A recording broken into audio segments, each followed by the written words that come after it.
पूर्व प्रधानमंत्री व भारत रत्न माननीय अटल बिहारी वाजपेयी जी की अस्थि कलश गुरुवार को मुंगेली पहुंचा। अटल जी की इस अस्थि कलश को सरदार वल्लभ भाई सभागार में रखा गया था।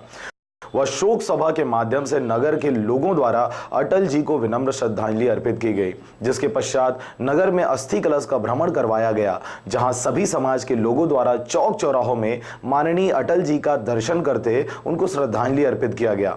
जिसके बाद सर्वदलीय मंच के माध्यम से अटल जी द्वारा देश सहित प्रदेश के लिए किए गए योगदान को बताते हुए उनको भावविहीन अंतिम श्रद्धांजलि अर्पित किया गया व उनकी अस्थियों को आगर नदी में विसर्जित किया गया। इस मौके पर सभी राजनीतिक पार्टियों के लोग व नगर के आम जनता भारी संख्या में मौजूद रही।